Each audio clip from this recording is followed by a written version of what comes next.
Okay. All right. Good afternoon, everyone. Welcome. I think people are still joining us, but thank you, first of all, for joining us today's event, our webinar on the financing, migration, and the role of the development ecosystem in all of that.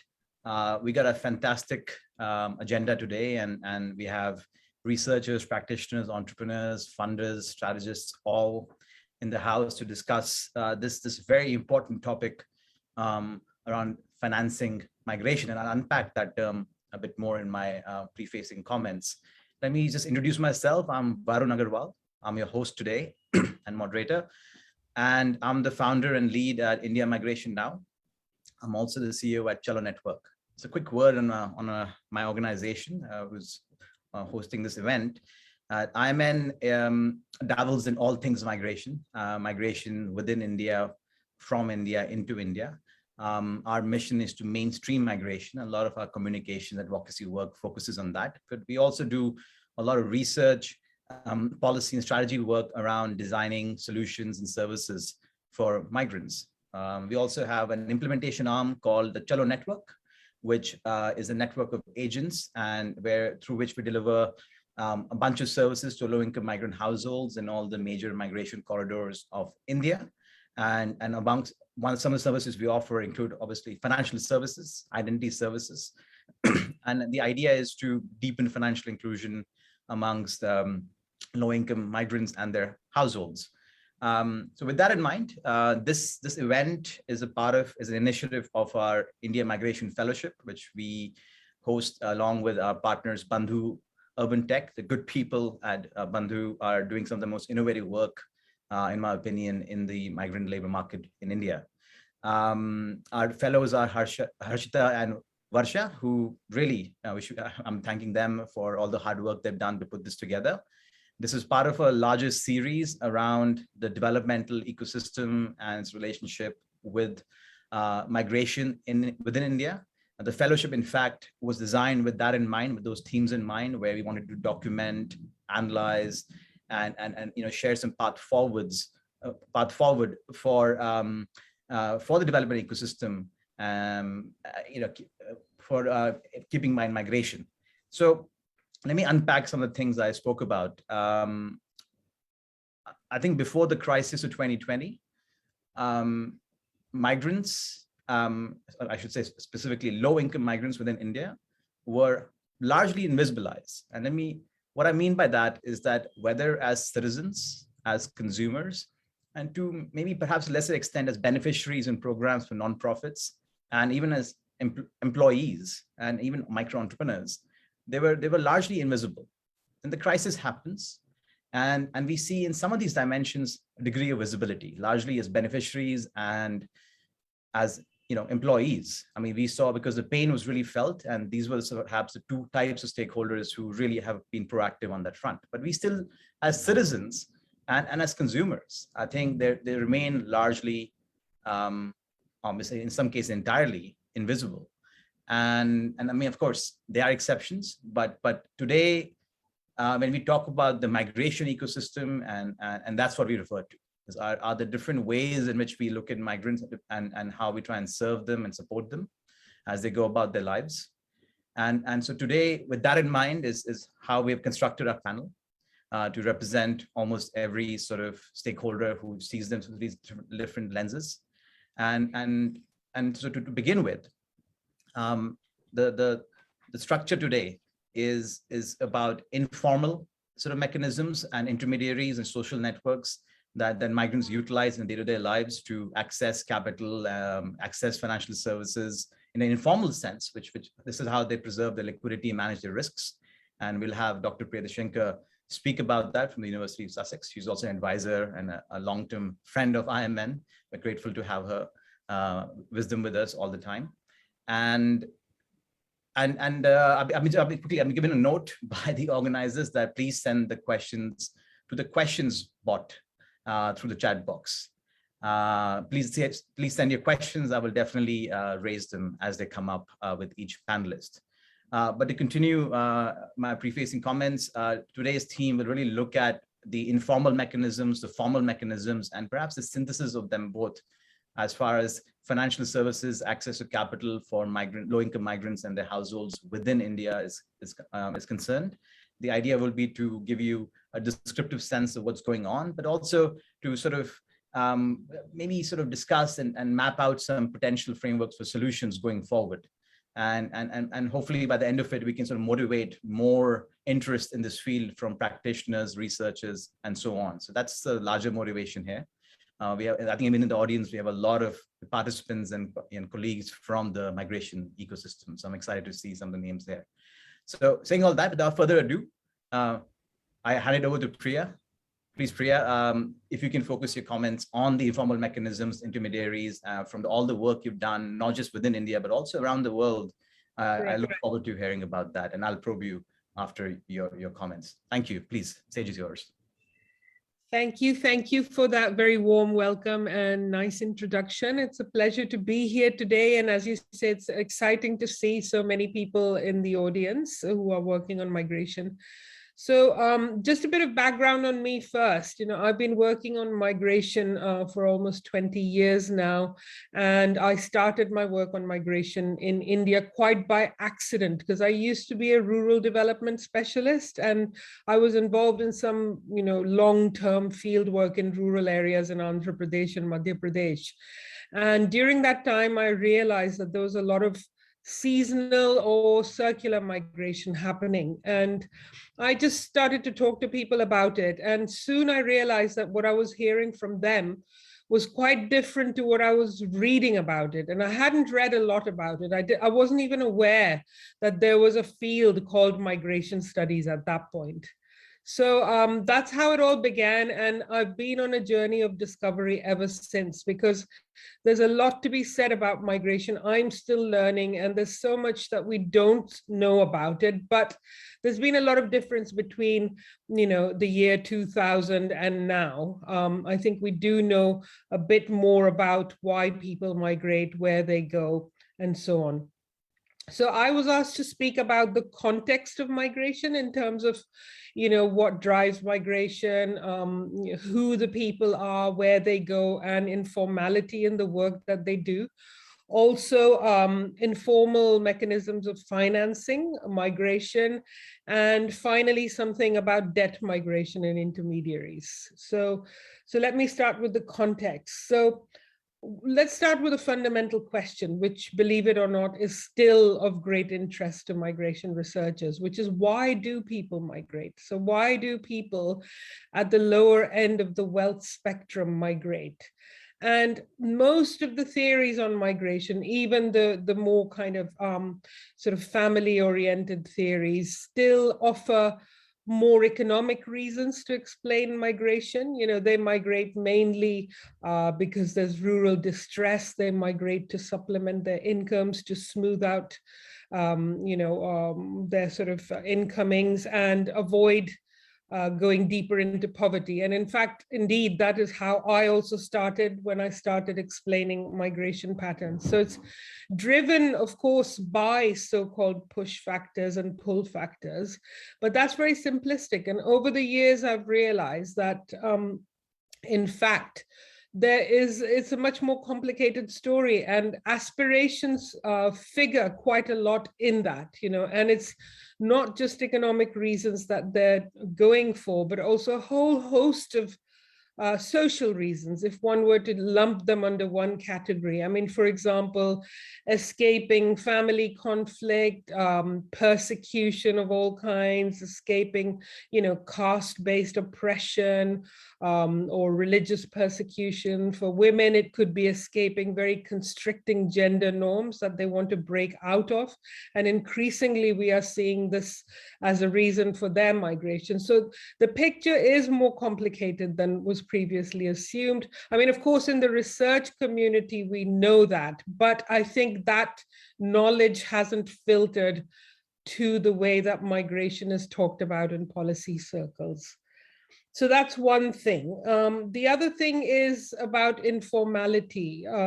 Now, as we all know, between 91 and upwards of 91% of the workforce in India works in the informal sector or the unorganized sector. And there is a growing trend towards informalization even within the formal sector. So, you have large companies or manufacturing enterprises which are employing people on an informal basis. And informality can take all kinds of shapes and forms. So the most fundamental form of that would be that they don't have a contract, they don't have a written contract, which will give them any rights, or any claims on their employers or the state.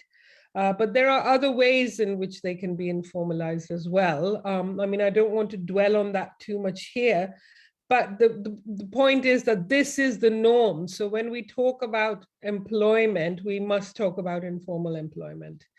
And of course, that means that workers are not protected. So all their the benefit essentially for them in this kind of migration is that they get wages that are higher than anything they would earn in rural areas, that the work is more regular. Many of them, when I've spoken to migrants, they're very proud of the fact that they get paid regularly and in a predictable way. They have a certain number of days of guaranteed work. They can do overtime work.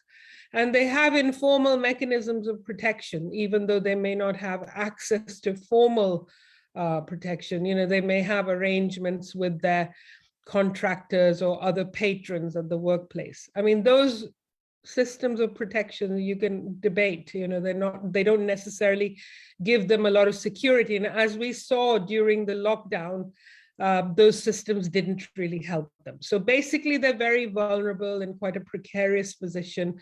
And one could argue they're in a hyper precarious position in India because, many of them don't have the means to prove that they are bona fide workers in a particular industry because they're not registered under the Building and Other Construction Workers Act or other, legislation that would give them those rights. So, for all practical purposes, they're almost like, non-citizens would be a very strong term to use, but they are, they have to, they're not automatically entitled to the kind of protection that somebody who can establish all of their rights and claims to, workplace benefits and citizenship could. So they are precarious or hyper precarious, and they were, all of that was exposed brutally during the lockdown. Now, what happens when they, there are certain jobs that are quite visible, but recently I've become very interested in the kind of less visible jobs, even in the informal sector. So there's a whole host of jobs that we know very little about, in terms of a kind of broader understanding of them, like people reporting that they're working as helpers or packers. A lot of this work is home-based as well, so it's quite feminized and often, employs large numbers of women. They may be working as cleaners or assistants of various kinds. So these are not kind of proper job categories that are recognized and sufficiently understood and studied. So we certainly have no idea about the numbers involved. And I won't go into the the whole debate over the data on how many people are migrating, because as you know very well, the data are very problematic. And I myself tried to put some back of the envelope figures together a number of years ago, which have stuck, like this figure of 100 million circular migrants. But since then, other figures have come up and other methods have been used. Chinmay Tumbe used railway data to come up with some figures. So, basically we need to do more work on that. So let's come to informal ways of financing. When migrants, when people from the lower end of the wealth spectrum, so low income households, embark on migration, of course, they need resources. And They will often borrow from friends or relatives, or they can sell assets to do that. I mean, it depends how far they're going and how, what the cost is. I don't think that borrowing from money lenders is such a big thing anymore, because there's so many other kind of informal arrangements. But yes, there are money lenders around, and some of these money lenders are traditional patrons. I mean, what we saw in Andhra Pradesh was that there were groups of Dalits and OBCs wanting to migrate who were borrowing from Padmashalis, who were the traditional patrons in the weaving sector. So they continued to be their kind of informal patrons, even for other occupations. So, those kinds of patterns can still persist. But and then I move on to the third area that you asked me to speak on, which was this whole issue of debt migration, where people are borrowing or being offered advances at the time of recruitment by recruiters or brokers. And this you see in particular sectors, and those sectors have, or particular occupations rather, and they have particular characteristics. So for example, construction work or sugarcane harvesting, where they recruit people belonging to certain kinds of caste, stroke class, stroke gender characteristics. And they are looking for a captive workforce, because the people who employ them need these workers to be there, in a guaranteed way through the work season. So they will lend them money to basically bond them to the job. That's how that particular labor market in that industry works. And of course, the people who are given the advances need the money. Because quite often they're already in debt, so they can't borrow very readily from other sources. And to be offered a huge lump sum of money when you're in that position can be extremely attractive. And when I was speaking to debt migrants, one of the, quite often they were wanting these kinds of advances for big family expenses like marriages, or paying off loans that they'd taken for, a sister's marriage or a sibling's marriage, or paying for, to buy an asset, or for paying off a loan taken for somebody's health problem. So they couldn't get that kind of money from other sources, so they actually appreciated these advances a lot. I mean, they didn't perceive them as necessarily a bondage arrangement, which they in fact were, because, in real terms, their payments were well below the market rate. So what they get, if you calculate their daily wage through these advances, is much below the market rate. But they're still attractive because they get the lump sum, and also they get the guaranteed work. So it works both ways. I mean, I'm not promoting this. There, Priya, a minute left.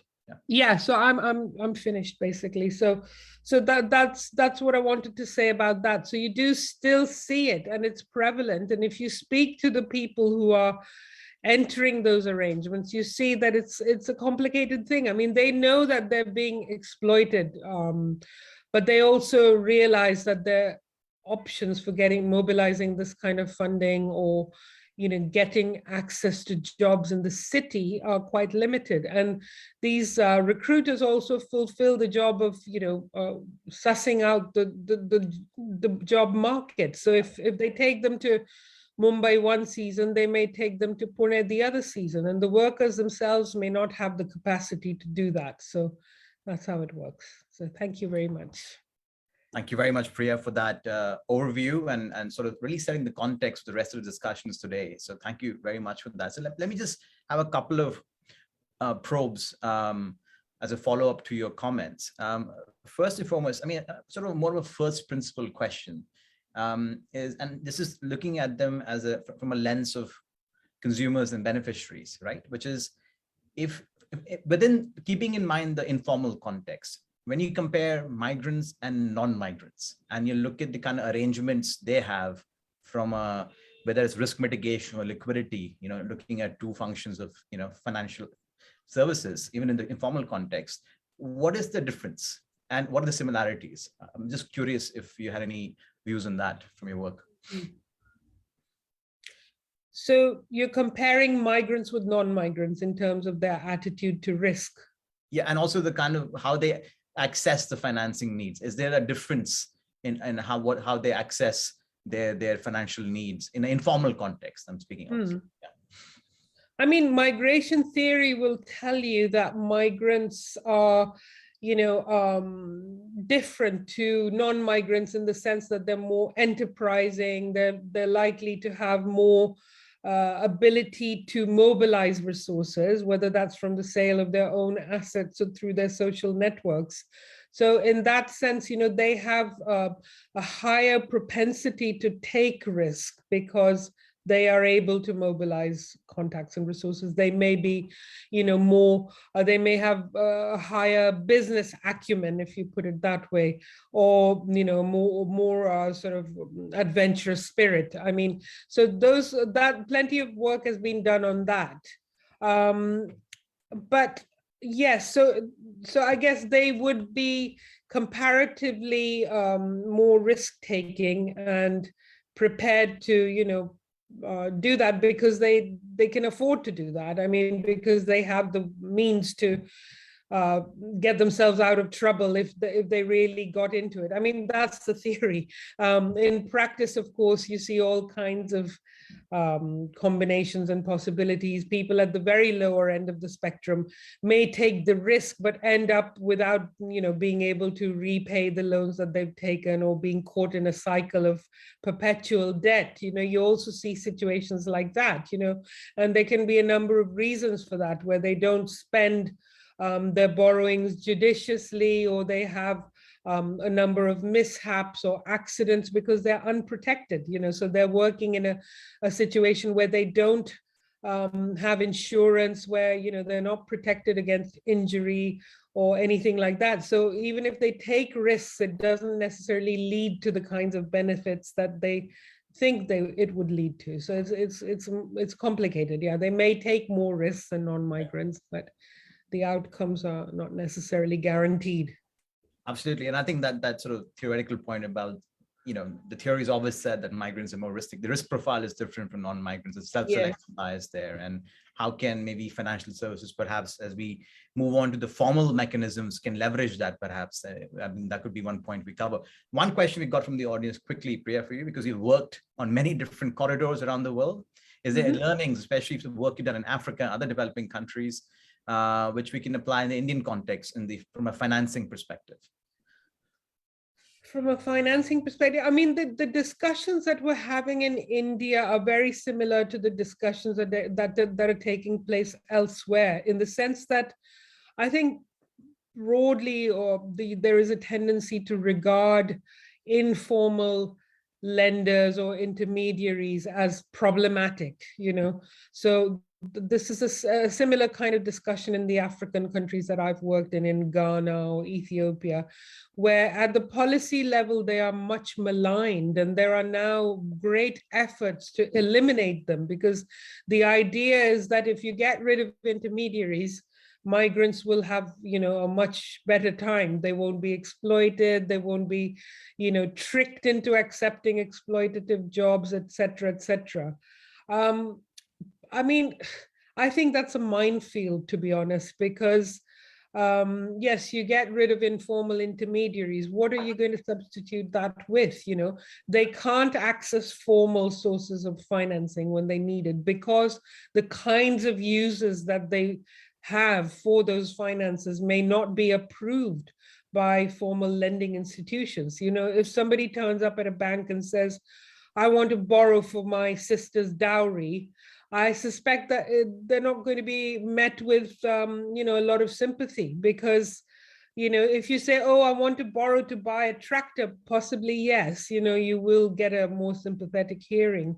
But it just depends on, their worldview and what they're trying to do with their money is quite different to what formal institutions want them to do with their money.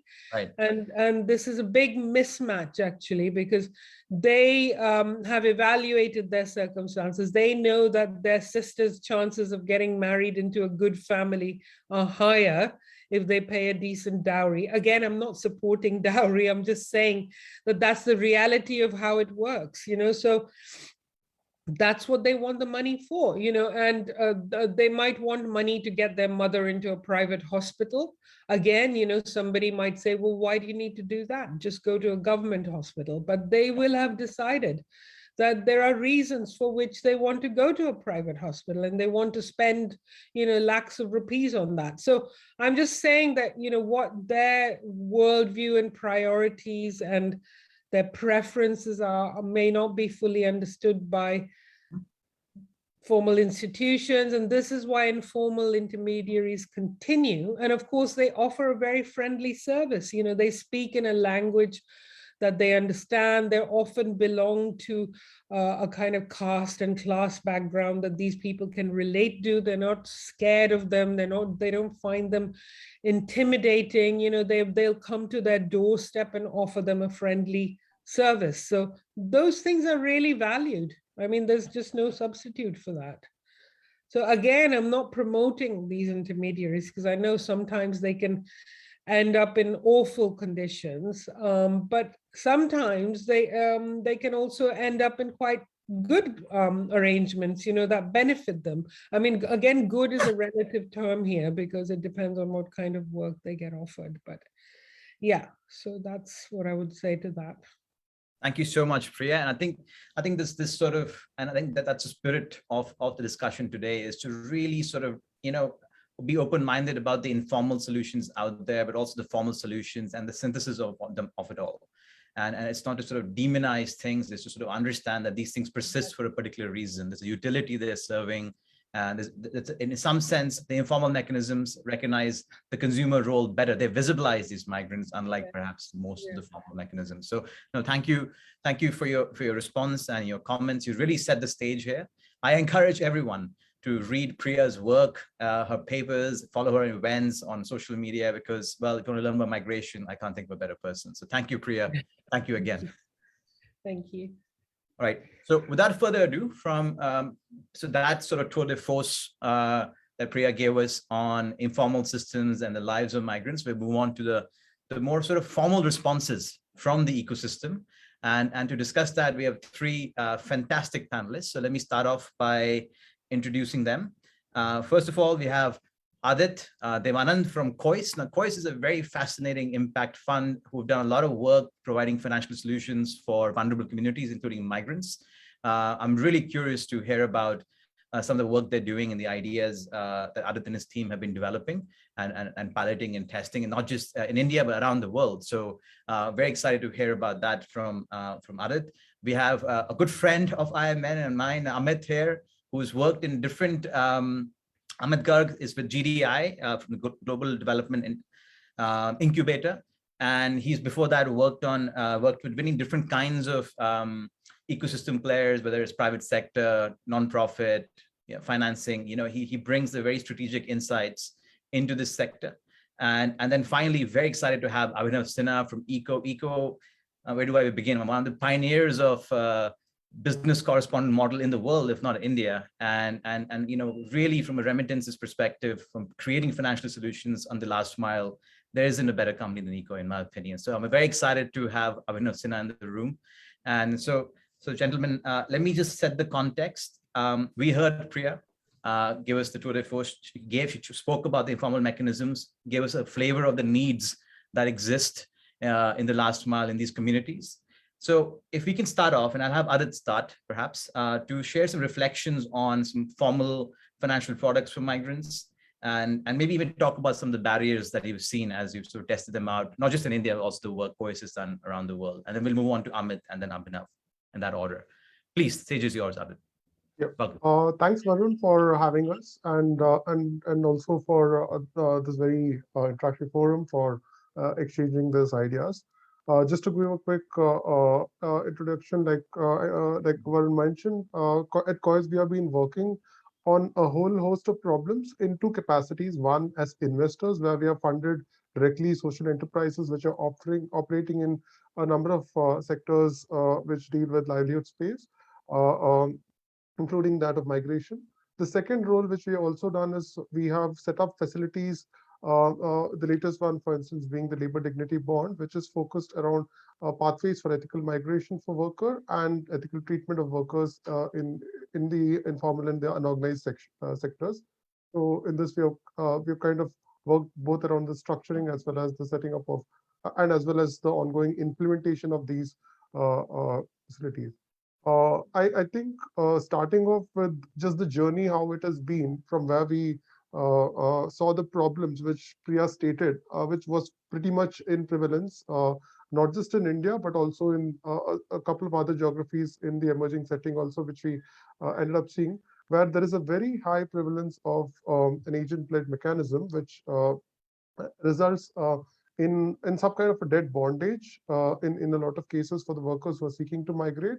And at the same time, even if you look at the the employers in an employer setting, so most of them also tend to be migrants who end up like say moving up the chain and say over like say 5 to 10 years of experience, they too end up being like say employers who then pass the same cycle and get say 10 people, 15 people to work under them for the set of employers, especially be it in construction or in other settings.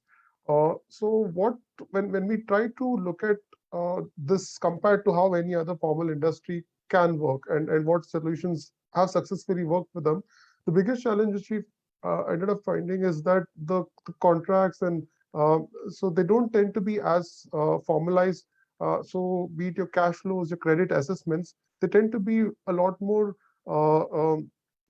not standardized, and as a result of which, for a lender to come in and offer financial solutions to them, it becomes that much more harder.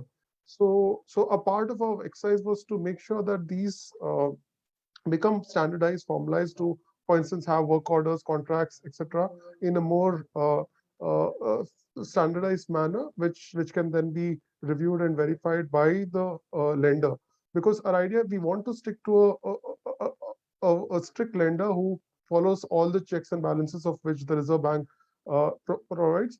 Because we kind of see when, for instance, if a development actor comes in and offers a solution, there could be a little bit of um, lack of, I would say, processes and controls, which maybe as a strict lender would have done. So that's why when we ended up partnering with an NBFC, we had made sure that these have to be addressed at the very first instance, and if required, there was a second level of confirmation to be done. For instance, a lot of these lenders, because they are in a certain place, whereas you require say proof of address in a different place, things like this will have to be taken care of, and a confirmation, for instance, by the employer or the contractor has to be provided, so that verification and checks can be done. So through this, we were able to come up with, say, a financing solution specifically in the instance of the contractor which is employing these workers.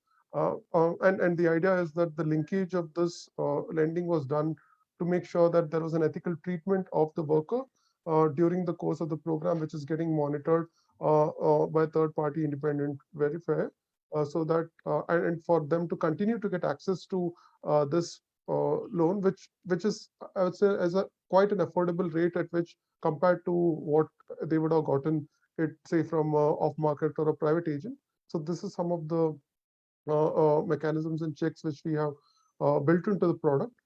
Lastly, like I said, the idea is as we kind of look to scale, it's also important to bring in solutions even at the worker level, and look at it as a more holistic product, because a financial help, if you look at it, so one is of course the debt, but also to look at awareness and interventions around just, for instance, insurance. These are critical financial products which a worker needs to be allowed to have. But at the same time, it will also build in the scale for a lender if he's able to cross-sell these additional products as a part of his portfolio, and at the same time build it to the scale. The last aspect which I want to also kind of add upon is the role of a digital model which can significantly bring down the cost of operations. So specifically, for instance, where now, for instance, when we are partnered with the lender which has an app on ground, so it is able to go into the ground and is able to collect those information at the site without having to waste time in terms of the back and forth. And in real time, the data is transmitted back to see the underwriting operations where this kind of get assets. So the role of the development actor is extremely key, I feel, in terms of providing the interventions which like say for-profit actors like lenders cannot do, which is around awareness, which is around system buildings and capacity buildings. For example, sensitization regarding ethical behavior and treatments. However, the core of the product, which is It's a 1 minute warning, Adi. Please. yeah, around the financial aspect, ideally should be led by an enterprise which is a for-profit and which can design the product with the intention to scale it, because we can then so there is sufficient risk capital available to fund a for-profit enterprises if it's able to successfully develop a product which can give a decent IRR to them. So that's been our experience with working on solutions and trying to turn a fully informal sector into a partly formalized channel. Over to you, Gaurav. Thanks, Adi, and thank you so much for laying out some of the work you're doing and some of the frameworks that you put together to the solutions you put together in the last mile. I really like the sort of how you're leveraging the informal, sort of the formal touch points like employers and contractors, and connecting them with formal financing, and then using that to sort of distribute solutions to migrants. That seems to be the flow that I'm observing through different, and so I'll get back to you. I have some follow-ups to you, Amit.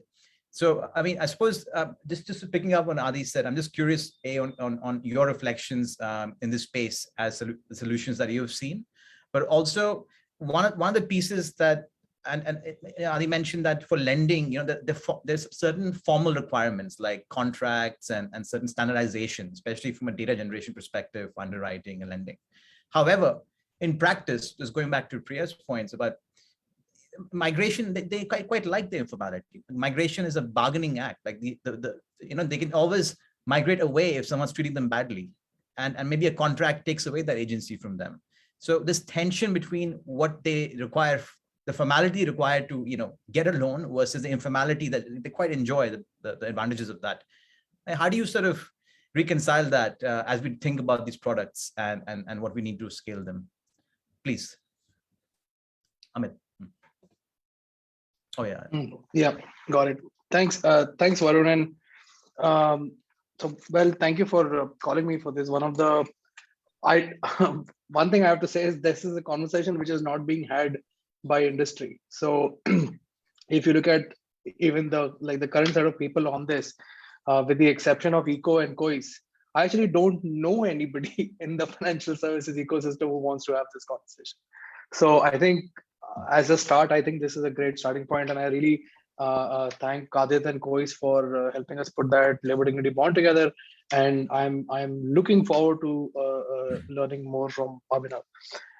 Just to add to one point that Dr. Priya brought up, when we had done a survey about 100,000 data set based on a grant a couple of years back, and we wanted to ask the question, how many.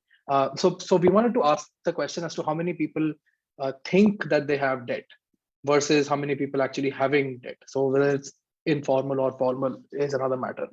And what was the most insightful outcome of that question was the advance that Dr. Priya talked about is actually not even considered debt. So if I can put it in Hindi, how this question is asked, right, is like debt is called karza, right? So the question is, aapke paas kitna karza hai? Yeah, something of that nature, where you're using the word karza. So actually, in most cases, we found that the term advance is actually not even seen as debt. It's actually seen as kharchi, which is not debt. So most people who had debt and were actively in the process of paying off that debt did not know that they are actually paying off a debt. And that I thought is a symptom of a larger problem, where industry is not interested in selling to this audience, and the informal actors who are catering to this audience are vilified because, well, there are terms that they have which are not conducive, right? So like for example, we know that even for so just like marriage, there's one of the other reasons for which migrants take a lot of debt in the informal space is for death rights, right? So if somebody's died in the family, you have to basically go and do a little bit of a procession. We all do it, langar vangar sabko bula ke khana khilana types, and all of that costs money, right? And even that money is taken on debt. And obviously there is I mean, we all know this, there is no formal lender which is going to give you a loan for death rights or which is going to give, where the intended purpose of the loan is death rights, or the intended purpose of the loan is dowry, as Dr. Priya pointed out, or even like marriage assistance. Forget dowry, like it is going to cost you some money to get your daughter or son married, right? So even that money is not available in a formal kind of channel. So I guess what I'm trying to say is there are two things we need to start to sort of think of. One is we're talking about the problem of informality. So lending to informal actors, whether it's individuals or contractors. And the problem then is further compounded when you add the migration dimension on top of that informality, right? So informal lending actually does happen quite a lot of, and formally as well. For example, I mean, you know that about 85% of all microfinance customers are women. Globally, I mean, not just in India, so globally, but how lenders are able to quantify and mitigate that risk is by doing joint liability, right? So you'll take a group of women and they'll essentially hedge against each other's risk. You don't have an equivalent for that in migration, despite the fact that, as far as I know from whatever I've read of this, migrant workers are also migrating in groups. So it's not like individually Varun will migrate from point A to point B and start doing construction. Most likely, Varun will actually migrate with 5 friends who've all known each other, who've grown up together, who've been to each other's marriages, who've played football together or whatever, gilli danda. So the point is that there is a joint liability aspect waiting to be discovered, but so far industry has not touched this, right? And again, the second compounding factor to think of, which Adit spoke about a little bit, was we are dealing with two problems. The problem number one is access to credit, correct, or access to formal credit. The problem number two is cost of that credit, right? So you can potentially solve the access problem by securitizing this loan to some extent, right? You can say that वो बंदे का घर है गांव में, and तो गांव उस घर के basis पे वो वापस तो आएगा ही गांव में कभी ना कभी, and so the lender can potentially feel secure कि there is a home to come back to. But the cost of credit in India is extremely high, and that's high for most people, right? You and I can go to a bank and potentially get a personal loan at about 6-7%, maybe 8-9%, but to mil hi jata hai. Most most loans which are coming to individuals or groups who are in the informal setting. If I have to get a loan to buy a bike, for example, and I don't have a credit history, I'm going to get that loan closer to 24%, maybe even more. And that is the kind of loan which shouldn't cost 24%, right? I mean, there is a reason why. So, and again, industry's response on this, whenever we've kind of questioned this, has largely been that solving the access problem does have a cost to it, right? So while they're able to solve the access problem, the cost of this becomes higher. So that's another sort of dimension to think of. I want to touch upon your point, Varun, on what, I mean, is informality good, or does so let me address it this way. Kisi ko bhi, I mean, all the workers, all the contractors that I've spoken to, they actually don't want a bank account. right? They don't want cash in the bank. Having said that, all of them do like the idea of being able to borrow, right? So now these two are diametrically opposite. As long as the worker is going to get paid in cash, there's absolutely no way that a lender is going to take the risk of doing this. But then you also have to think about the larger macroeconomic position of why is construction one of the last havens for cash, right? So if I can just break down the construction industry here, the big construction brands are all paying with bank accounts. So they are paying their large contractors into bank accounts. So big company से बड़े contractor को bank account में transaction हुआ. वो बड़े contractor से छोटे contractor से उसके नीचे contractor बीच में कहीं पे this converts from being a formal white transaction to a cash transaction. And simply put, as long as that problem is not addressed, the contractor has no reason to pay worker into bank account, even if the worker wants money in bank account, right? So even if I go and say कि मेरे को bank account में दे दो, contractor के पास cash है, right? So वो तो cash ही देगा. So that's another problem to think of. I know there's a few people who tried to address this problem. For example, there's a skill development organization that we know. What they did is they started doing placement contracts directly with large contractors. So they will say, we will do the placement with you at the large contractor, and we want you to pay the workers some minimum agreed upon wage into a bank account.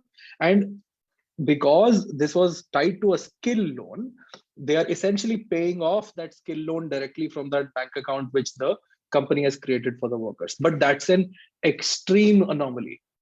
Most people will not do this. Most contractors will not go this extra mile. So my sense is, I mean, just to sort of bring this to a closure, is that the informality of the worker is a bigger issue than I feel the migrant nature of the issue. Migration. So if you're unable to solve that informal piece, you cannot solve the migrant piece, right? Obviously, migration's a problem is compounded manifold. I'm not saying that migration makes it any easier. Migration makes it more difficult. But the fundament, let's put it this way, the least common denominator here is the informality of this job. So we need to essentially find a way to make sure that the worker gets paid into the bank account. But before that, we need to get the worker to want to get paid in the bank account, which is another challenge altogether. So I'm going to stop it at that, unless you're time checking me and I have more time. No, thanks, Amit. No, well done on timekeeping, and it's really insightful comments. And then the perfect segue. That whole cash discussion is the perfect segue for Abhinav, because his team has been, and his company's been building that cash digital interface now for almost 2 decades. So Abhinav, I mean, you heard the comments. I'll let you just talk about Eco's experience, and I look forward to your comments. Thank you. First of all, thank you so much for having me on the panel. And I just can't agree with so many things that the previous speakers have talked about. And not even sure where should I begin with, but let me just kind of take it from where Amit left. That I think Amit pointed out a really important thing, which is informality is a huge problem.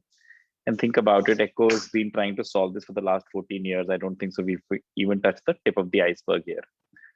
And this really kind of snowballs into many different things. And let me just give you a very broad story of Echo, let's say 2 minutes. That when I started Echo in 2007, we were thinking, and we were coming from telecom industry, and we had seen how prepaid telephony had completely gone berserk and got millions and millions of Indians into telephony.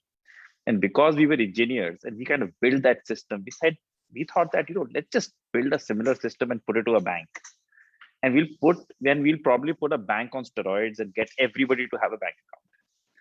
And we were lucky enough to partner with State Bank of India. And think about it, in 2007, Echo created an interface where people could walk into a retail store, and the bank account was hanging next to a packet of pan, and they could literally pluck a bank account from a retail store and get themselves a bank account.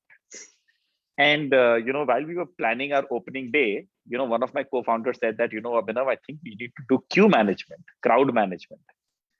And unfortunately, to our surprise, we had not even a single customer walk in that day. And by the way, this was State Bank of India's brand out there at a Kirana store.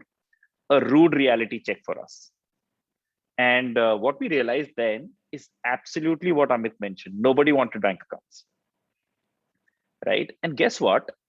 What in 2021, I'm happy to share that, people today in India have bank accounts. So it really took, the Prime Minister of this country to stand in the ramparts of the Red Fort and say, boss, all the DBT is going to happen into bank accounts. Go open bank accounts. That's how the demand got generated for bank accounts to get opened in this country. Otherwise, there were enough business correspondents, Echo and Echo's peers, trying to open bank accounts and nobody wanted it. And I agree, one of the learnings that probably I may kind of differ with Amit is that I don't think, people always make a point that Indians like cash. I don't think so. We like cash. I think whether it is people on the panel or my driver or people who come to Echo's retail outlets to do remittances, I don't think so anybody likes cash. The important point is what Amit mentioned. They are being paid in cash. Imagine if you and I were paid in cash, how many of us would actually walk into a bank branch and deposit our money, convert it into digital money, and then start using UPI? None of us would do that because cash is fungible, right? And so certainly, this is a very systemic problem, and I often tell people that solving for cash is not what Echo can solve for. I think that's government's job to solve for. I think there needs to be policies, ease of business, etc., that have to come in. Where, again, going back to what Amit said, the hierarchy of contractors, at some point it breaks up. There is going to be policy intervention that helps to kind of control cash at that point. Until we do that, the cash is not going out of India. And I'm saying that Indians don't like cash. But I think it's a failure of the policy, ease of business, etc., which needs to be sorted out to really solve for this. And I'm sure, think about the number of migrant and informal people taking up tools like mobile phone, YouTube, Meesho, becoming entrepreneurs on Echo, etc., and trying to become as formal as they want to be and trying to figure out their own enterprises. Right? On one side, we call ourselves a jugaad country. We call ourselves that everybody's an entrepreneur. And on one side, we can't say that, I personally believe that we don't love cash. We really want to go digital. I think India is like super glued to technology. I walk into my car and my driver will tell me, what the Prime Minister of our neighboring country has made that statement. He knows everything. He's a lot more updated on current affairs. And these guys are super. Data is cheap. Mobile phones are cheap. People, you and I may not be trading on Bitcoins, but people are trading on Bitcoin. So I think we are very, very tech savvy. But I think there is an issue here with the policy and, just the difficulty in which managing some of these filing GSTRs, etc., for a very small company and small contractors to get away from cash. So I completely agree to that point. One of the other things that we have kind of solved for is, first, one of the first products that Echo did was a bank account in 2007, 2008. In 2007, 2008, it was not that you and I were struggling to open bank accounts. We could open bank accounts, but unfortunately, the informal and the migrants were not able to do that. The second product that we solved for was remittances. Guess what? You and I were not struggling to do remittances. Somebody else was. Third product that came in was cash out. You and I were not struggling to do it. There was enough infrastructure for you and I, but somebody else was struggling to do. The next thing which is coming is micro insurance. You and I don't struggle to buy micro insurance digitally. The point that I want to make is that while everybody is thinking about creating nano products, sachet products, digital journeys, etc., what's happening is that all the user journeys that are being created by these fantastic brands do not end up excluding people.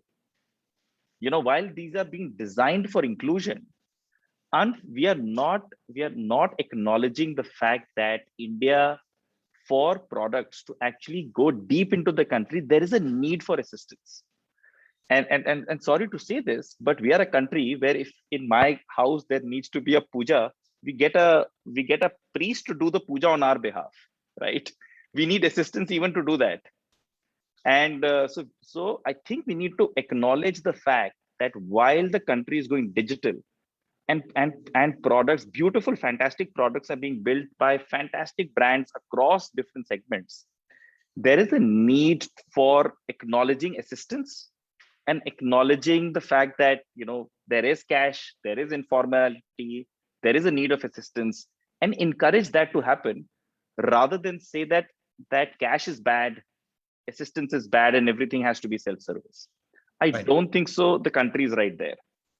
And that's the broad point, in addition to the points that Adit made, Amit made, and Dr. Priya made.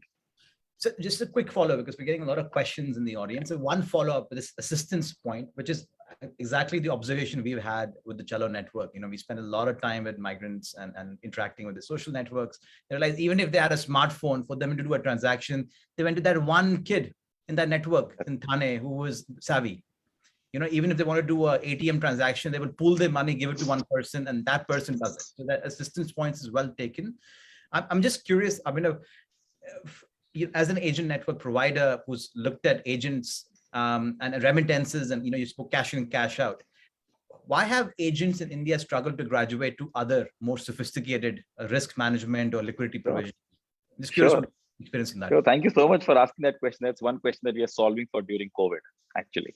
Thanks for asking me that question. So one of the things that's happened is that maybe I'm correct, but I could be wrong here, that about 90% of the agents in India are retail outlets.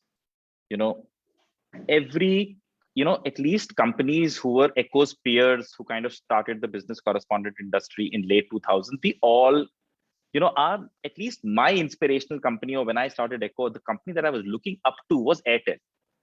And, you know, I thought, you know what, look at the fantastic distribution these guys have built, right? And if you look for more examples, you would look for FMCG companies and say, oh my goodness, what fantastic distribution these guys have built, right? So probably it's a mistake that the pioneers, some of us did, that, you know, we relied on retailers. Over a period of time, one has realized that retailers in our country are fantastic entrepreneurs, but they are facilitators and not sellers. What I mean by this is, if you go to a grocery store, and if you say that you need 1 kilo of dal, what are the odds that the retailer is going to turn around and say, you know what, there is a fantastic new sauce which has come, and why don't you buy that? 1% of retailers in our country would do that. And they are programmed, they are very, very low skilled. They are not trained on sales. We are assuming they are selling, but they are not selling. They are service providers to the demand that is already there, and we are asking them to give it to us. This is exactly one of our big learnings. So, you know, we had millions of people every month. Echo's network is catering to cash in and cash out. And we would wonder, why can't Echo's network be as efficient to do a 299 rupee health insurance product? Only to realize that retailers are not sellers, but they are but they are facilitators. Also, look at the products, you know, which have massive scale, you know, products like cash out, products like cash in, recharges, IRCTC. If you think about these products, there is an inherent demand out there. You know, for example, if you talk about recharges, the amount of demand that is getting created by the mobile network operators is huge. IRCTC, the migration, the economic nature of the country, the economic growth and nature of the country itself creates demands for IRCTC. Domestic money transfers, migration creates that demand. No business correspondent or bank is on a radio or on the television, even have advertised even once. I have not seen a TV ad of remittances or cash out in the last 14 years by one BC or one service or one bank. But look at the amount of people who are advertising for Bitcoin and mutual funds and things. So there is no demand being generated for the products being serviced at business correspondent outlets and CSC centers, as a result of which our business correspondents are trained over a period of almost like 2 decades now to be facilitators and not sellers.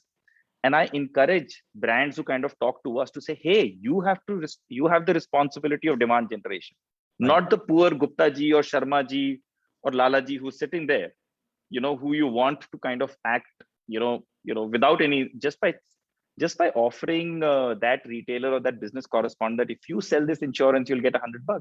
He's saying, I don't care about that $100. I might as well earn by doing 5 more remittances or 5 more cash out transactions, right?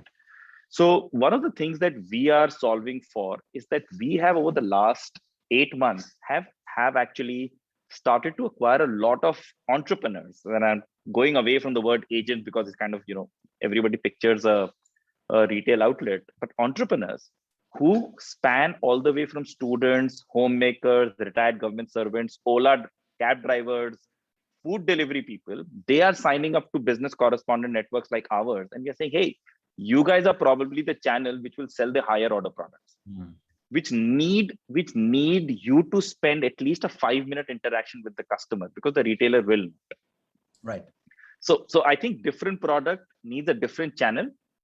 However, the business correspondent industry traditionally has been looking at retail as a very large segment. That's fantastic. And I think let me just pick up on a larger theme that Avinav has touched upon and bring it to both Amit and Adit, which is that, I mean, both Amit and Priya sort of highlighted that the demand does exist because informally, these solutions are being provided and people demand it, right? The lending and all the risk mitigation, liquidity requirements, advances, that demand is clearly there in an informal sense.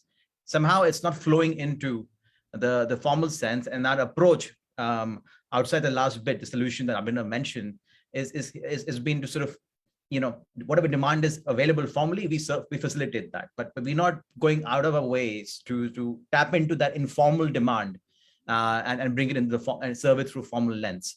So I suppose, Adi, for you, that is really leveraging employers and contractors. So could you just talk about how you're incentivizing them to sort of be a part of the formal solution that you're proposing? And maybe Amit, you can have a follow-up on sort of a larger sort of strategic approach we can take. I just request to keep your comments brief because we're running out of time, but please, Adi, please. Yeah, sure. So at least for us, it's still a process, I would say. We have not yet completely reached there. It just started with the engagement, but the idea for them is that if you can keep your supply chain, like say, get access to in the facilities and the financing solutions, it will enable you to get to your productivity faster, get to completing your projects in time. So that's the pitch which we would like to go ahead with, which we'll try to attract more and to demonstrate evidence which can build that around scale. So that's one key. And also, I think there's a slightly more cognizance and consciousness towards this among the investor community who invest in these companies, as well as among even the companies themselves, which are, which say, for example, have reporting or regulatory requirements, be it international or otherwise, around ESG, which they need to comply with. So these are two levers which we hope can be levers for change for employers at this point of time. Thanks, Adi. Amit, please, as a follow-up.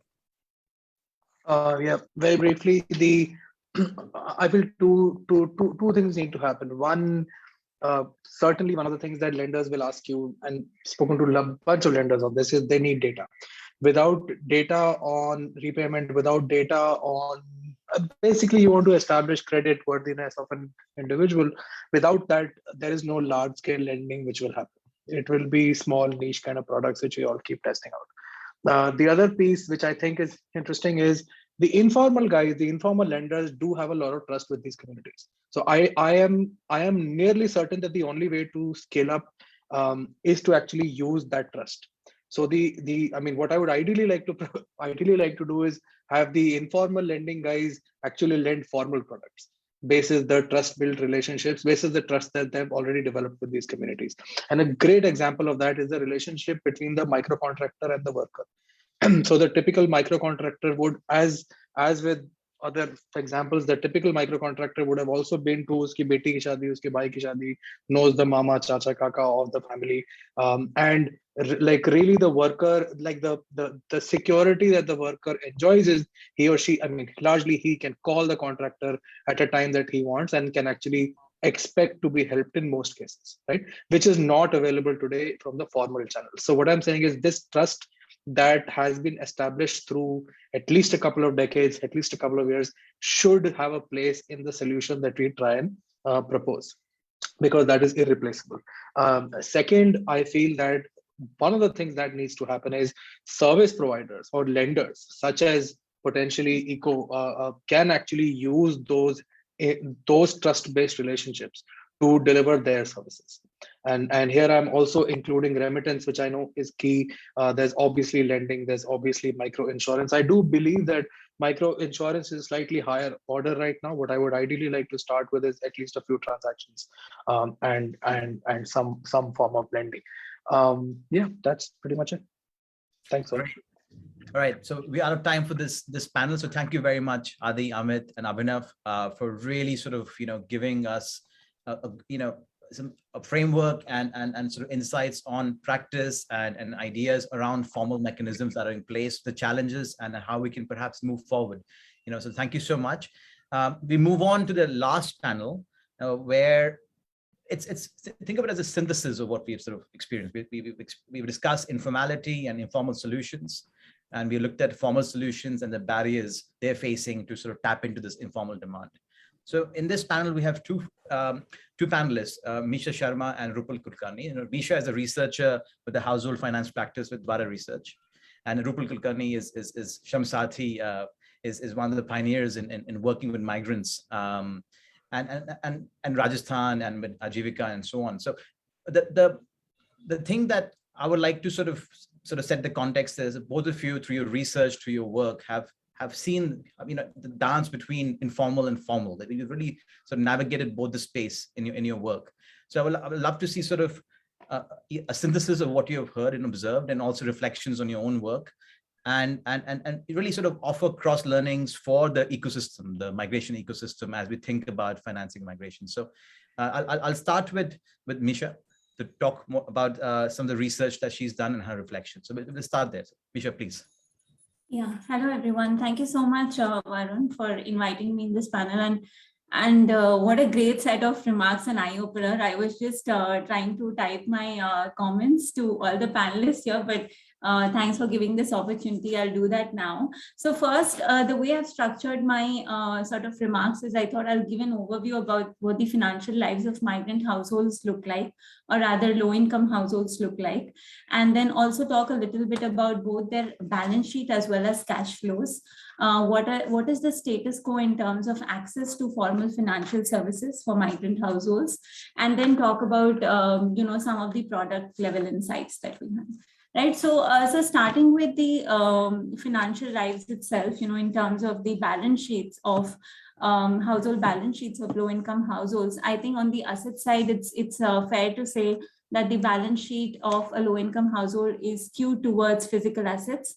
And by that, I mean savings and investment in real estate, land. We've also looked at migrant households and their assets across several primary research work of ours. And we've seen that in addition to real estate, they also save and invest in the form of buying cattle, livestock, buying gold, jewelry, which they can then use for risk mitigating purposes in the case they face an emergency. So that's on the asset side. We see very little diversification in their portfolio when it comes to participation in formal financial instruments. So, very little diversification in terms of both risk-free products such as life insurance or fixed deposits account, and risky products again in terms of shares, mutual funds, etc. Little to no participation there. So that's really in terms of what their asset side looks like. In terms of their liabilities, I would say, again, everybody has already touched upon this, that it's predominantly informal borrowing. And one of the other things is they have borrowing from multiple sources. So not just their employers, but also a large part of the informal borrowing comes from family and friends, as well as shops. shops in their neighborhoods, etc. We're seeing from the CMI household survey that shops, in fact, is one of the predominant source of informal lending. So on the liability side, more than 2/3 of borrowing is from informal sources. And then beyond the balance sheet, if you talk about what is the access to formal financial services, so Abhinav and Amit have spoken about bank account ownership, right? And now we know that bank account ownership is universal among all households and more or less among adult individuals as well. So we've touched the 95% mark there. But when it comes to ownership of pensions, ownerships of life insurance, health insurance, the numbers are abysmal. It's below 10%. So for example, the percentage of low income households who own a pension account is less than 10%. And similarly for life insurance and for health insurance, the numbers are even low. And why this is so important is because I think the panelists have already touched upon all the kinds of risks that migrant households and low income migrant households face, right? So particularly for the fact that there is low quality of work at destination, they definitely face some occupation related health hazard. There's the whole nature of their jobs is informal and precarious, and there's a lot of uncertainty involved. And then given this context, the fact that they do not have access to things like retirement and insurance account is something that I find very worrying.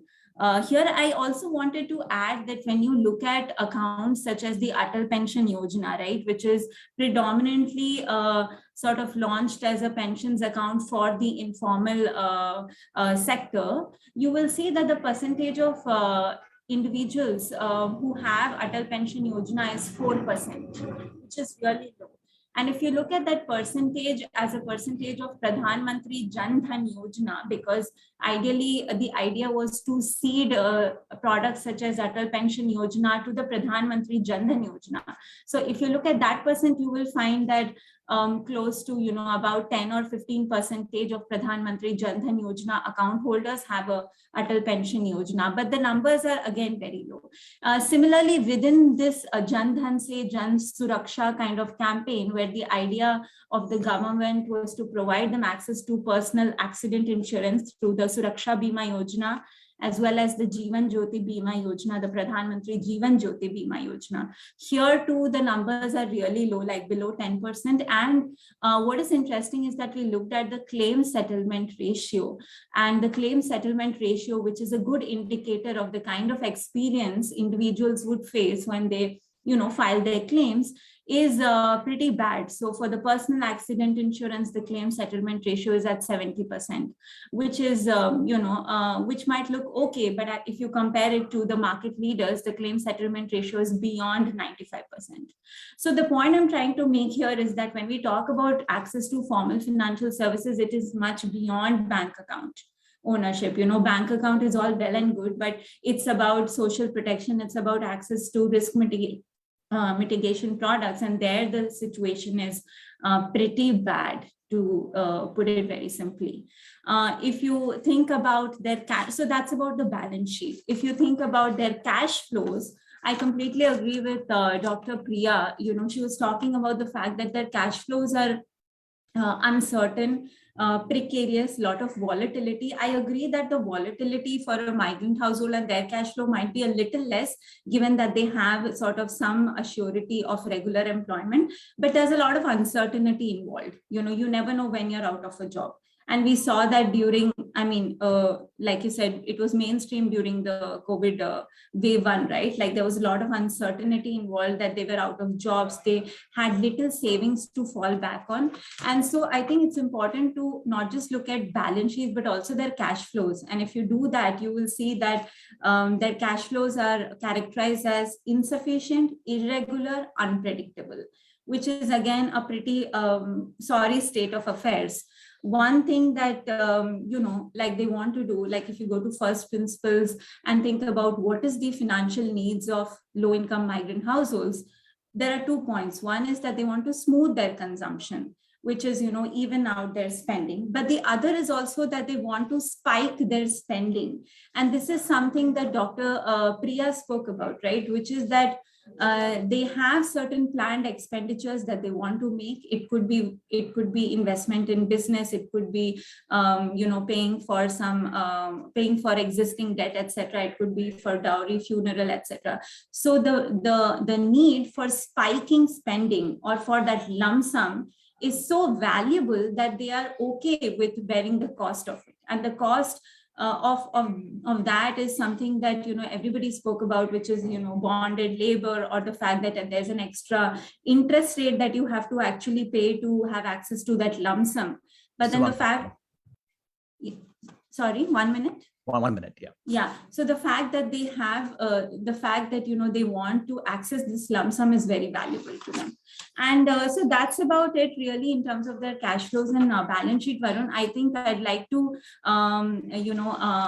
respond to one of the comments Amit said, where he said that no, people actually don't want bank accounts. So I will contest that. I think now it's changing, because I think they are reaping the benefits of having access to a bank account and being able to make remittances digitally to their family members. We are seeing that there is quite a substantial take up of digital payment services, and in fact we're even hearing from anecdotal research, we know that they leave their debit cards with their family members, so that once they receive the payment in their bank accounts, the family members can withdraw cash. So I think people are seeing the benefits of having a bank account, and I think it's changing, and people want a bank account. Thanks. Oh, thank you for that contestation.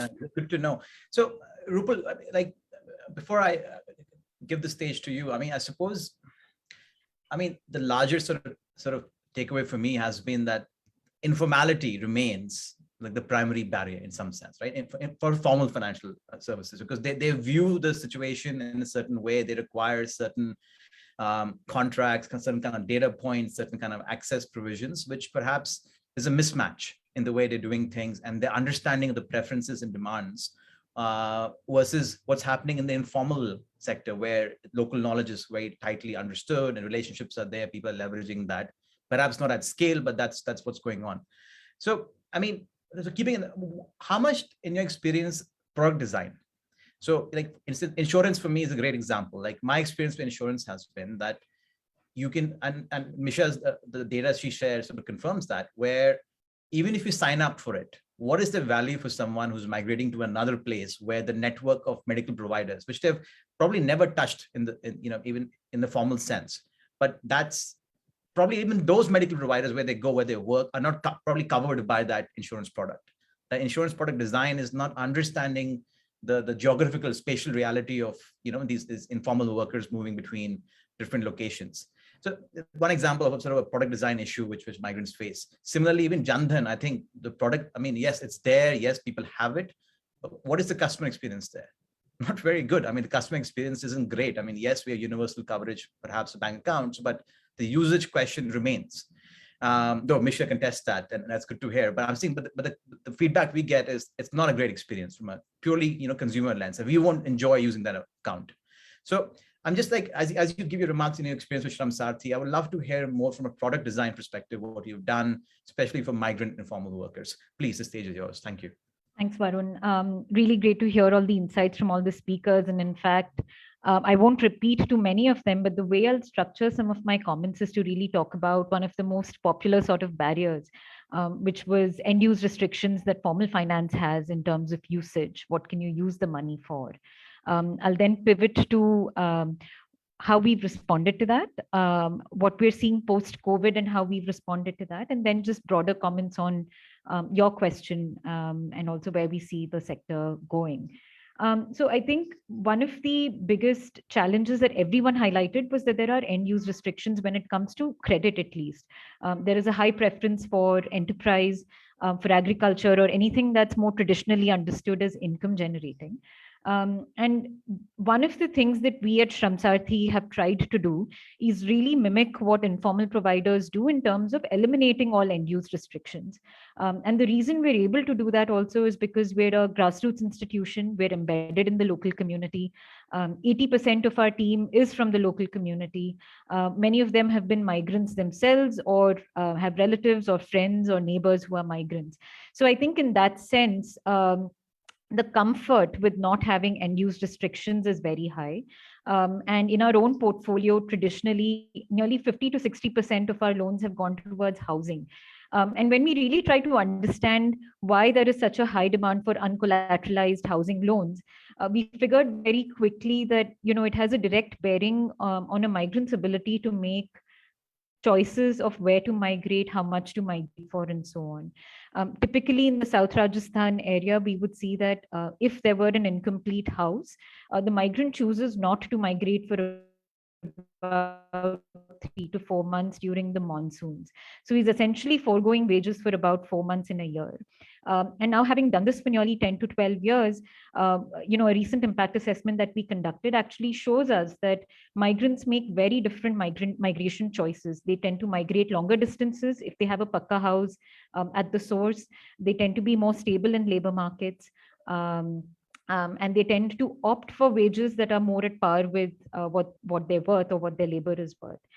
So definitely one of the innovations there is around uncollateralized housing that we work on, which is quite rare in the industry today. The other big piece that we worked on was really health financing, because we work jointly with two of our partner organizations, Jeevika and Basic Healthcare Services. And migrants have one of the highest incidences of tuberculosis in the country today. So we really looked at financing mechanisms that would incentivize treatment adherence with tuberculosis, and found that with finance, the adherence was 98% versus an adherence of only 67% without finance. Now we're only able to do this again because we are highly specialized, situated within the community, and also supported by philanthropic capital. A big piece of our portfolio is also to actually support workers who find themselves in debt bondage-like conditions, so they can repay their contractors, free up mortgage assets that are of high value, and find alternate work, and exit those sort of volatile work conditions. So we don't really see this elsewhere in the industry, simply because of end-use restrictions. But the moment we try and eliminate those and try and mirror what informal lending does, we do see some of these innovative sort of purposes coming out from the community itself. Post-COVID, what's interesting is we've seen two main shifts. One is, of course, that indebtedness is really on the rise, both formal and informal. We're finding households with formal debt, just formal debt, of nearly 80 to 90,000 rupees per household. And nearly 70% of households here have EMIs that are unsustainable, which are more than 60% of their actual monthly incomes. And what we're also seeing, though, if we scrutinize some of their credit bureau scores, we see that their intention to pay is very high, because households are making some payments each month, but not the same amount of payments that they're required to do. So while their ability to pay has gone down, we still see high intention to pay. What this is resulting in is worsening credit scores. And so really, it's a big question for institutions such as ours about how we're really going to shift our models to accommodate this new reality. The other big difference that we're seeing post-COVID is a complete sort of erosion of informal savings and informal lending mechanisms within the community. When the first wave hit, so this is based on a survey of nearly 6,500 households that we work with. When the first wave hit, about 75% of the households had some form of savings. By the end of December 2020, this had come down to about 35% of the households. And when we followed up with them after the second wave, it was virtually close to zero. And households actually reported that they're holding on to cash, and they're not very keen on even parting with it if there's an emergency with a neighbor or with another relative, because they don't know what the future holds. So we've seen an erosion of savings and also a collapse of informal lending mechanisms. One of the things that Shamsati did in response to this is really try and mimic what the community does for emergency loans. So we've created an emergency loan where we actually do a hybrid of cash and non-cash emergency loans for these communities, process it within 48 hours max. So far, the experience has been good because we've been able to process it within 24 hours. We're closely monitoring the work to see how that really makes a difference a year after the second wave. So really, there's a lot of lessons we've learned from the informal sort of economy here, at least in the South Rajasthan space. And one of the reasons we've been able to do it well is because we've been supported by philanthropic capital. So I would contest a little bit of what Adit was mentioning. Of course, I do believe that for-profit models are very relevant because migrant groups are highly heterogeneous, and my own understanding is just based on our communities. But we do feel that there is a dearth of non-profit institutions, grassroots financial institutions that are able to produce innovative responses to some of these changing dynamics with migrant households today. And the other big piece, because there was a big discussion on cash versus non-cash, we've seen that consumer protection is important given how fast we're digitalizing financial systems and services. One of the reasons that cash is preferred is because it's instant information. So similar to what ECO does, we also provide cash in, cash out services through a network of retailers. And the most popular service, interestingly, was a balance inquiry, because people value information and transparency.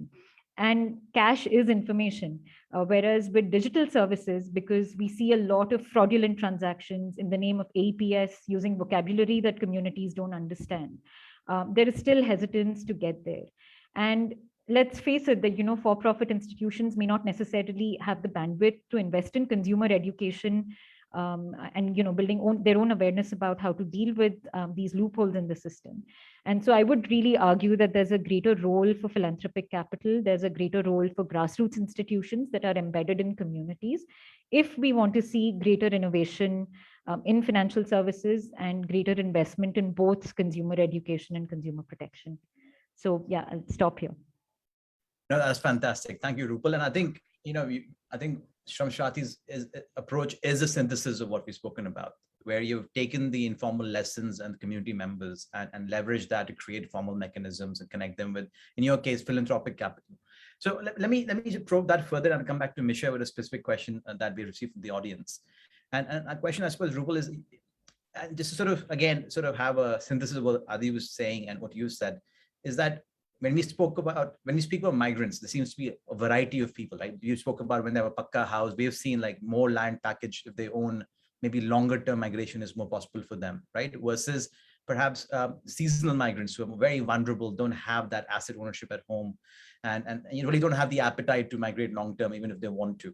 So would it be fair to say that in terms of financial solutions, philanthropic capital is because it's more patient and has more bandwidth, like you said, is more suitable for a certain income range, income class, asset class of migrants. And whereas for-profit capital, maybe as they graduate, I did mention people graduating from with experience to being contractors and employers, then that's where maybe for-profit backed solutions may scale, may work. We think that's a fair synthesis of your positions? Well, possibly the segment, but also I think it's the kind of product you're really looking at. For experimentation, for pilots, I think philanthropic capital is required. We have a lot of products that are commercially viable, right? Because we had the philanthropic backing to experiment with those early on, and now we know that there is a commercial business model where we can raise debt capital to fund these loans. So we also have a hybrid model where products that really worked in the pilot phase and were revenue generating and financially viable are now supported by debt capital. But for highly vulnerable groups and for products that are highly experimental in nature or contextual in nature, there is a need for philanthropic capital. Today, capital comes at a price tag of at least 15% in the country. So it's going to be very hard to really experiment with products and new needs with that particular price range. And when it comes to migrants in financial services, I feel we're not there yet. There's still a lot of experimentation that's left. There's still more we can do. And I feel that there should be more philanthropic capital to support that kind of innovation. Oh, that's great. So the piloting, experimenting, more philanthropic because the patience is there, and then the scaling up of what's viable could be done perhaps through more for-profit capital. Misha, just the question we had for you from the audience was, has there, in the research that you were referencing and CMIE data and other databases that you're referring, has there been research understanding the finances of a seasonal migrant household vis-a-vis other kinds of migrant household, that segmentation, have you observed that in the data and the research that you've seen? Maybe you can share some reflections on that. Right. So, Varun, I would say that, that there is lack of research, on that topic, because on migrant household itself, there is not a lot of research that looks at migrant household as one segment. And then within migrant households, looking at the different types of migrants is again something where there is lack of research.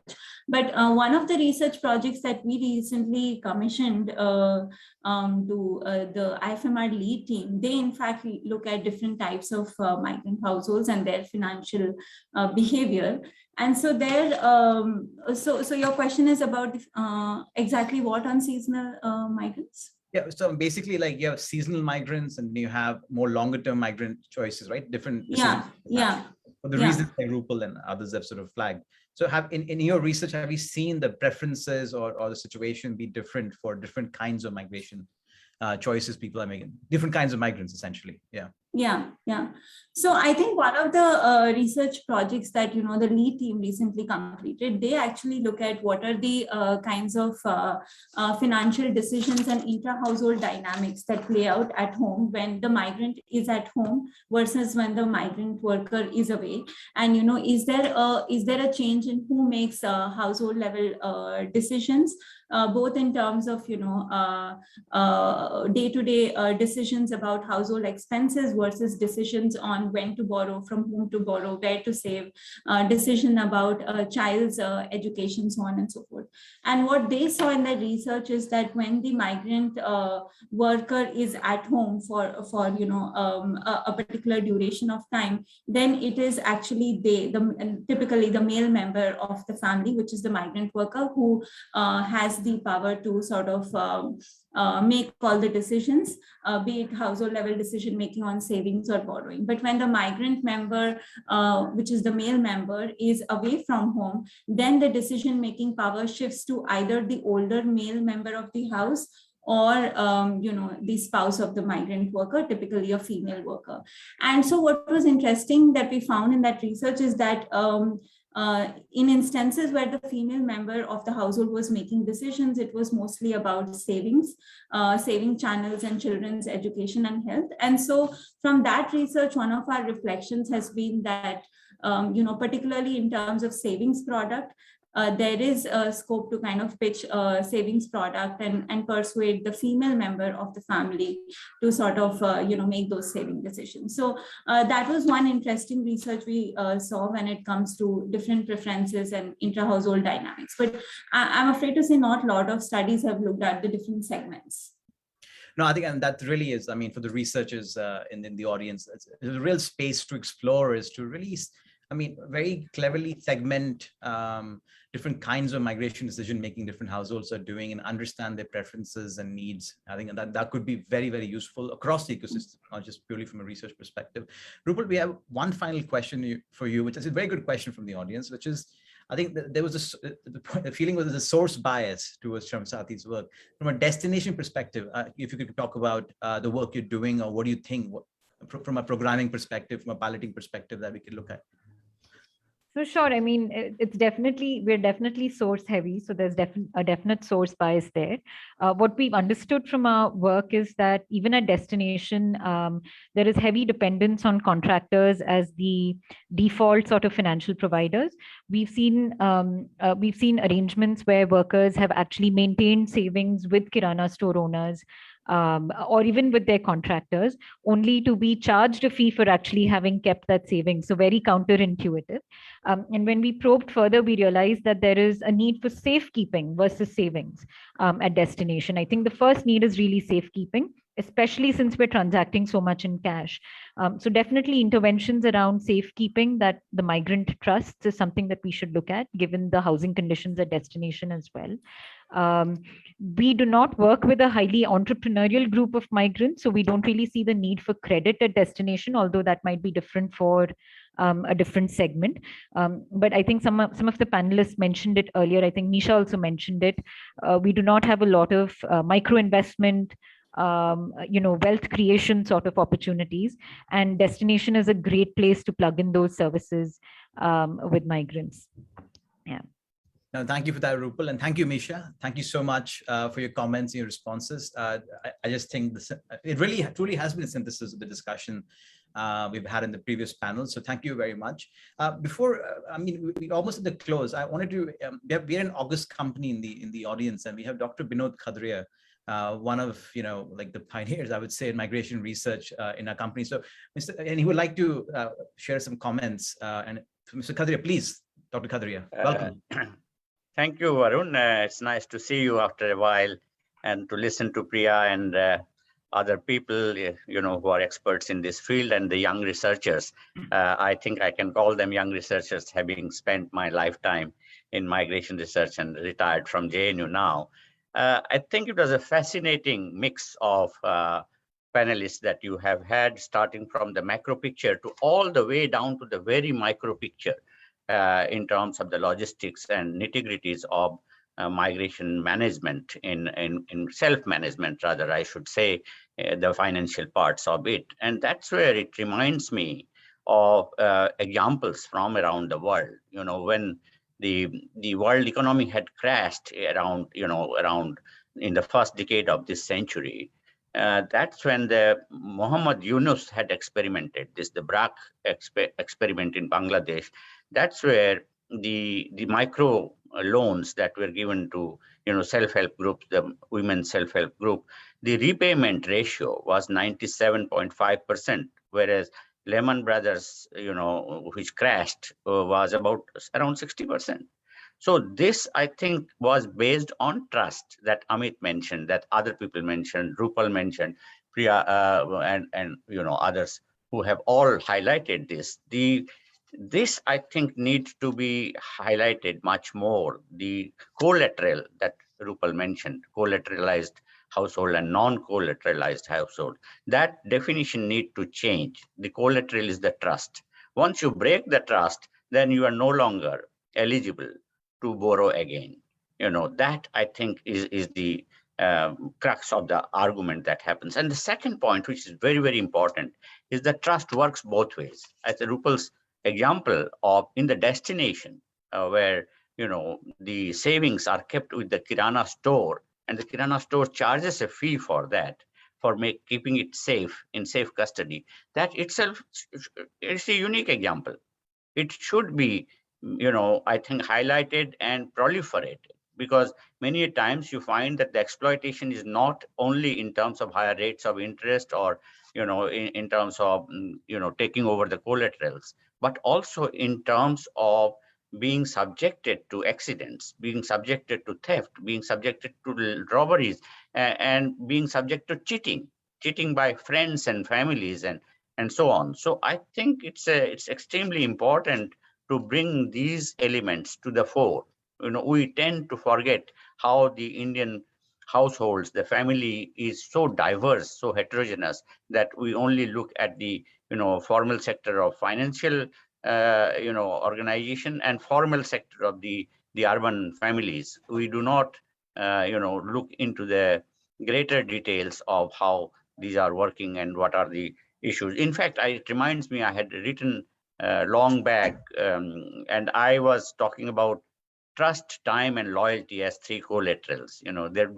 Hopefully there will be another occasion when I can share with you what time and loyalty could be also used as collaterals. But then I subsequently had published a small piece in Economic and Political Weekly under the title called Social Collaterals. And that's where I find that these are live examples which can, bring this kind of conceptualization in migration discourses, which would be a fresh breath of air, because otherwise we go on beating around the bush.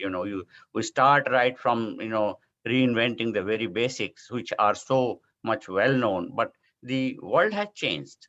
So we have to plant them, and that is where I find your today's forum, both the parts, the earlier part and the later part, have actually hit the nail. Thank you very much. Thank you, Dr. for inviting me.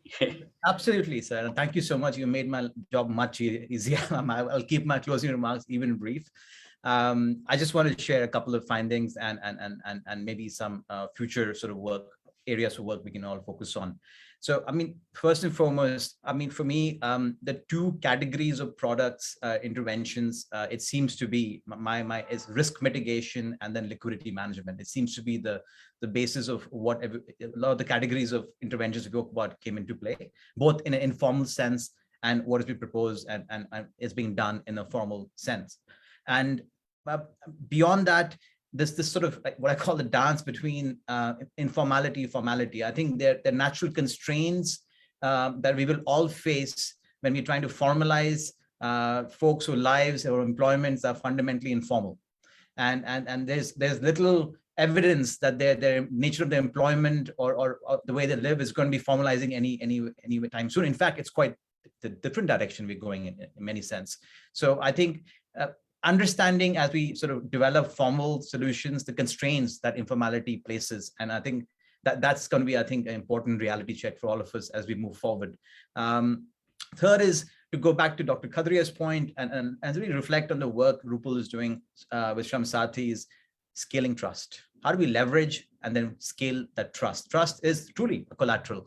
And if you think about the work Adi was speaking about using contractors and employers, which even Amit highlighted, I mean, that is really leveraging that trust that these sort of semi-formal, quite often informal sort of figures have in people's lives. We're trying to leverage those touch points and say, well, we can open access and you know, offer services using them.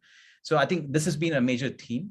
And finally, I think what Michelle said, you know, first principles, she said, smoothing consumption. I think this is the fundamentals of household finance, where I was with our researchers, so I learned that it sticks with me in my head. Smoothing consumption and spiking spending for me, which is aspirational spending. I think we spoke about marriage and death, funerals. I mean, that's that spike of spending. That's your liquidity issue comes into play versus smoothing consumption, which is about just surviving over your lifetime and generations. So I think those two outcomes, the fundamentals of household finance, apply to migrant households too. I think going forward, what I would love to see is what I highlighted in the end was a bit more categorization of what we mean by migrants, with different kinds of migrants. There seems to be different income classes, different life preferences, decision-making choices, and how product design can and way these products of finance can sort of match these different kinds of migrants. And here we need fundamental household finance research, migration research, which is, I think, lacking data generation, both qualitative and quantitative, but also a lot of experimentation. With both civil society actors like Rupal mentioned, but also private sector operators who partner with civil society actors and researchers and do these pilots experiments. I think one big yawning gap for me is destination. I think we still have a huge gap. And I think if you look at the crisis in 2020, sorry, I hope there's no crisis in 2022, was the destination. It was a destination problem in so many ways, which created a source problem, liquidity crisis at home. And so what kind of products from a risk mitigation perspective to begin with, but also to reflect on an Rupal's point, which you can also appeal to their aspirations, which is why they go to destination in the first place. So that kind of asset generation at destination, how can we facilitate that? How can we aid people to graduate from being 1 or 2 year migrants to 10, 20-year migrants? I think that journey is very important for these households to graduate, become contractors, employers, or whatever they aspire to. What kind of products can we create on that front?